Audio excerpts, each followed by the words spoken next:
There are places in Britain where history won't rest, where tragedy carved deep scars into the land centuries before modern memory, where real events, disease, fear, accusation, death, left echoes that some say still vibrate in the air, villages that should have faded into history but never did.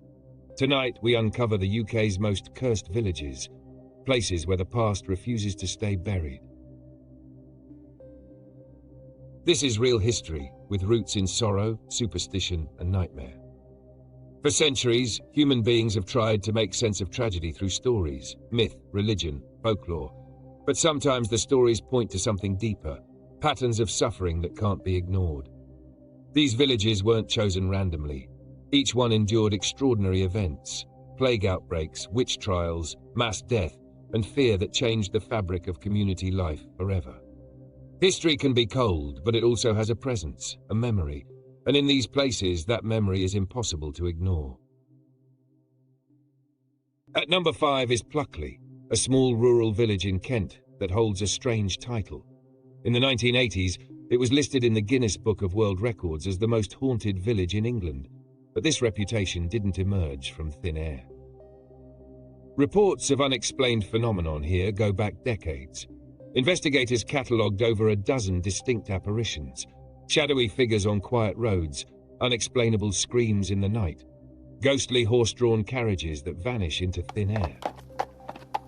Ghost researchers documented incidents dating back to the early 20th century. At the Daring Arms, visitors reported hearing a blood-curdling scream, later traced back to a highway robber hanged centuries before, or so the lore goes. Others spoke of a pale woman who appears at the edge of woodlands before dissolving into mist. Paranormal groups have recorded EVPs, unexplained voices, at spots along lonely paths, often correlated with cold spots and sudden drops in temperature.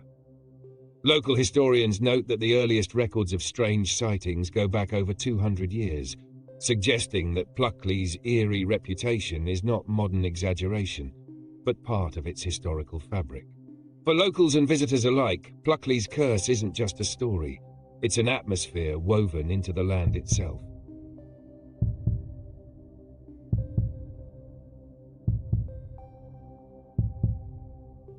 Number 4 is Eyam, a village that stands as one of history's most remarkable and tragic experiments in self-sacrifice. In 1665, the bubonic plague arrived here on a single contaminated bolt of cloth. Rather than flee and spread the disease across Yorkshire and beyond, the villagers made a harrowing decision to quarantine themselves. The rector, William Mompesson, and his successor, Thomas Stanley, enforced the blockade. Food was left at the boundary, vinegar was used to disinfect coins, and families braced for the inevitable. More than 260 of Eyam's 350 residents died over the course of the outbreak. The churchyard is dense with simple plague graves, dates clustered over months in 1666. Historians still refer to Eyam as a powerful example of communal responsibility, but there is another aspect that transcends mere history.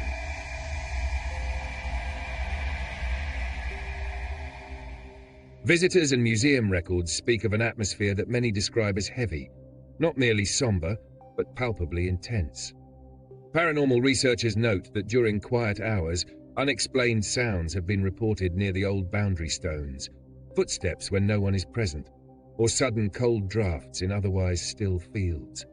There are also documented reports, including archival visitor logs, of people feeling watched by an unseen presence near the cottages where families perished. In Eyam, the curse is not a phantom in the night. It is the weight of loss itself, a historical resonance that some say the village has never quite shaken.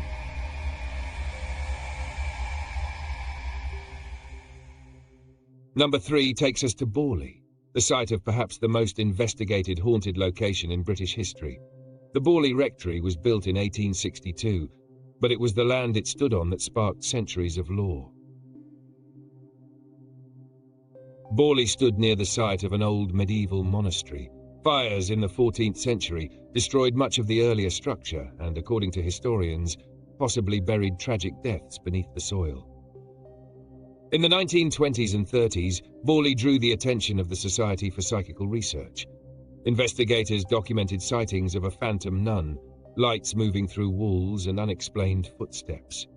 One prominent witness, a caretaker, claimed to have seen a spectral coach drawn by headless horses. Photographs from the era showed unexplained white streaks and shadowy figures near windows. Multiple inhabitants reported chairs moving on their own and unexplainable scribbled messages appearing on walls. Paranormal researchers tracked variations in temperature at certain spots in the ruined rectory foundation, seemingly without logical explanation. Though the rectory was demolished in 1944 after a fire, the land itself and the stories attached to it persist. Investigators returning years later still reported odd sightings near the ruins, as if something remained tied to the place even without walls.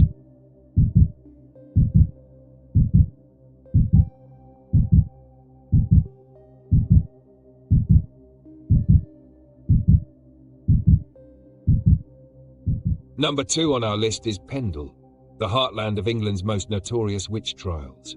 In 1612, allegations of witchcraft in the area led to a trial in Lancaster that ended with the execution of 10 people. Unlike many witch trials of the era, the Pendle trial was meticulously documented.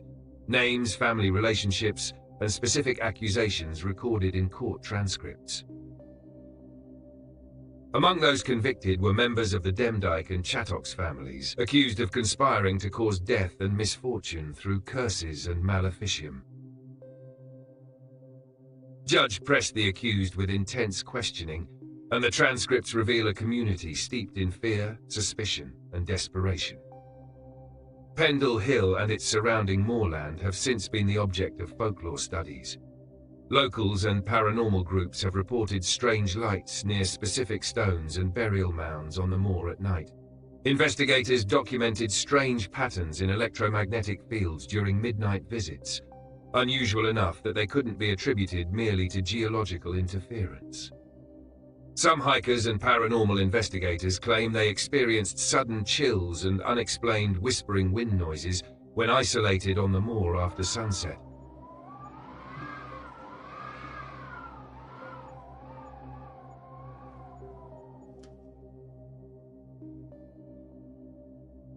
And now our number 1 cursed village, a place that does not draw attention with grand folklore or famous trials, but whose reputation for an uneasy atmosphere is backed by a surprising number of documented observer reports.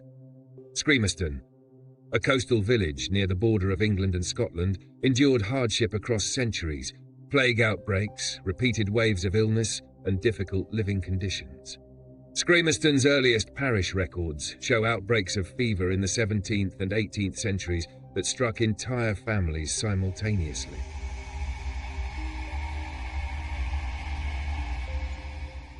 At a time when medical understanding was rudimentary, such clusters were often attributed to more than disease, a belief that eventually intertwined with local superstition.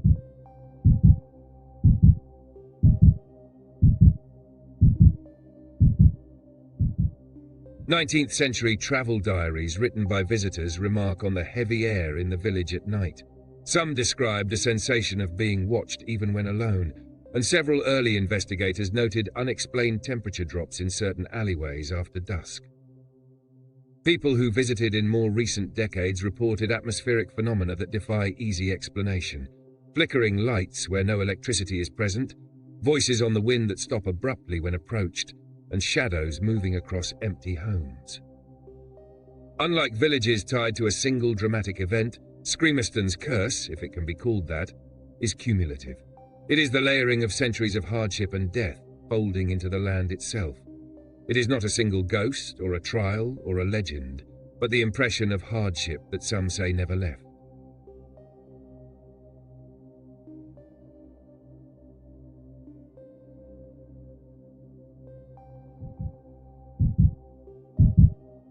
Which of these cursed villages left you unsettled? Tell us in the comments below.